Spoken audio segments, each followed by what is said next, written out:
The Jamie Dyer Show. My name is Jamie Dyer and I'm here on the University of Chichester campus because I'm talking to the guys behind Sleeping Trees Theatre. Would you like to introduce yourselves? Hi, I'm John Woodburn and I'm a performer, writer and co-artistic director of the Sleeping Trees. I am Joshua Smith and I'm all of that and more. James Dennell Smith, what they said.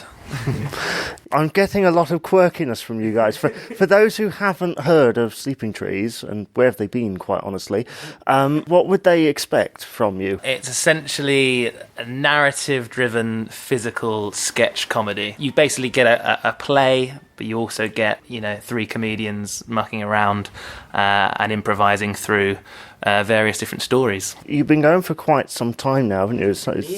Yeah, we have. Nearly 10 years, actually. Nearly 10 years. 10!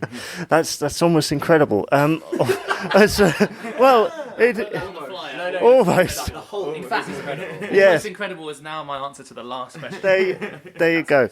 So the show you're currently doing, which is called Sci-Fi, can you tell us a little bit about that? Yes, so Sci-Fi is the third episode in our movie trilogy. We looked at different genres of film. Mafia was the first one, Western the second, and Sci-Fi is the third. It's like a live film, basically. It's all soundtracked by a musician who's with us on stage, and it works like a big action epic, but we do the whole thing ourselves with just our bodies, the three of us. The story, more specifically, follows a young man named Charlie Sprogg, who is grown up as an orphan on a very desolate planet. Is a farming planet, and he doesn't think of himself very special at all. And then he meets a one-armed man who takes him away from there on a journey across the galaxy, and he discovers a lot more about himself, that he might be a bit more important than he first thought. Who writes this stuff? This is quite zany, this idea. I mean, who writes this stuff? It's very much a collaborative process. We all live together at the moment, and we normally sit down in the morning and don't move until we have at least a story. Once we've got things storyboarded together, then we'll find some studio space and start putting things on their feet and start working things out. And then it's the process of workshopping it live. So we'll do the shows and we'll get feedback and notes and things like that, and then we'll go through it and perfect it until we've got something we're happy with. Where does the improvisation come in? Because obviously you're writing the story and you've done all of that and you've workshopped that.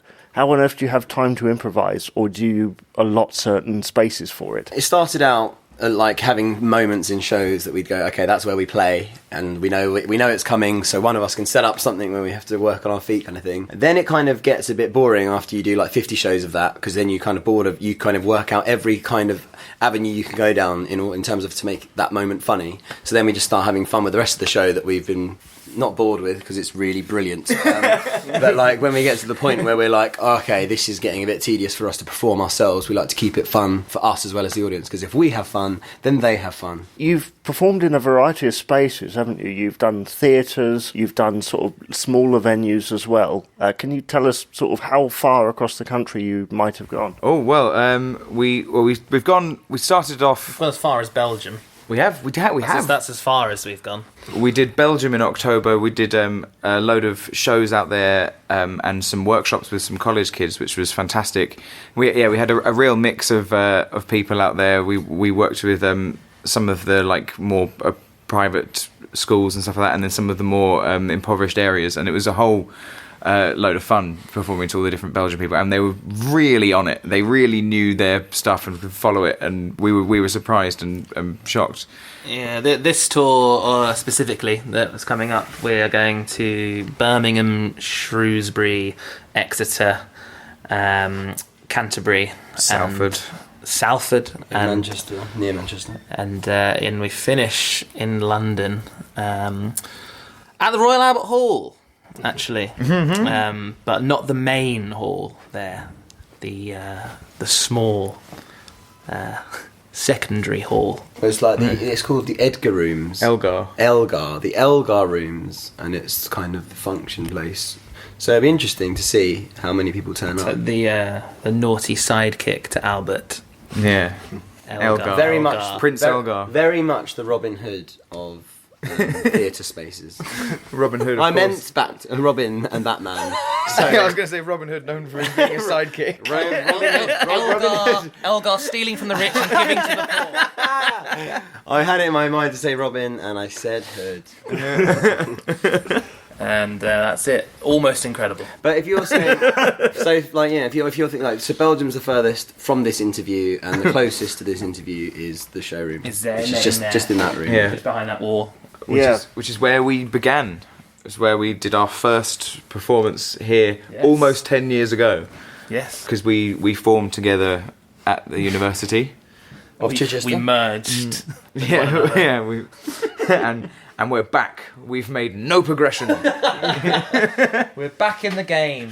Yeah, so the university connection, obviously, do you think that has helped you in that, the stuff that you learned here and things like that? Do you think that kind of paved the way for where you are? Absolutely. It was the university that encouraged us to make this sort of work. It was the university that encouraged us to keep making it after university and have supported us, financially here and there through the years.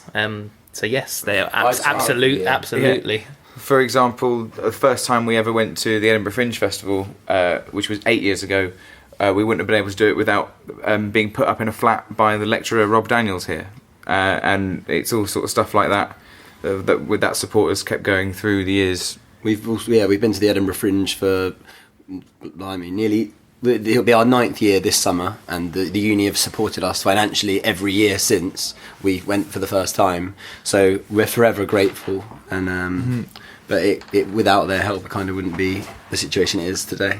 So I can't wait to email them in a couple of weeks. Yeah, keep giving us money, Ben. There's not really much I can say to that, is there? Not really much he can say either. I was going to ask why the showroom, because obviously on your website, this is the first place that you mention. Obviously you've done this show before at Fringes and places like that, but why here? Well, I suppose because we'd just done, it's like the trilogy is called Sleeping Trees at the Movies. Like I said, we've got a Mafia, Western, Sci-Fi, which we've basically been touring for the last 2 or 3 years. And we took a break for our Christmas show this year that we did, Scrooge and the Seven Dwarfs in Clapham Junction. And now we're just doing the last leg of this tour before we write our brand new show, which working title is called World Tour, funnily enough. But we'll see how that goes, because we're currently in the early stages of writing the story for that. So once that's written, we can move on. Yeah, I think it's as I said, as John mentions, it's the last tour of these 3 shows, and Sci-Fi is the only one that hasn't been to the showroom yet. And because it was where we started and we studied here, it's a nice place to begin, because we normally have quite a warm, friendly audience here. The idea is that we start the tour with the nice big show, and then slowly whittle it down. Slowly decline until we do it in our living room. If anyone wanted to find out more about Sleeping Trees Theatre, where would they need to go?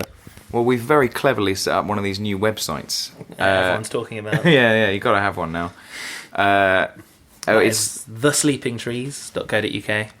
And we have Facebook and Twitter and Instagram, and that's all the same. It's at We Sleeping Trees, so you can follow what we get up to day to day on there, and all our ticket links and news and stuff all goes up there. So that's any of those, and you'll find some information. I wish you all the best for the upcoming tour and for the show here as well. And thank you so much. I mean, I interviewed you about 6 or 7 years ago when you were kind of in your not infant stages, but you were just starting to kind of take off. It's amazing to me. I've been following you by social media, and it's just amazing how far you've come since then, really. Oh, thank you very much. Yeah, it's great fun, and we enjoy doing it a lot. So it's nice to keep being able to do what we love. Quite incredible. Yeah. Right, thank you guys. Thanks, Jamie. Thank you. Cheers. God bless. The Jamie Dyer Show.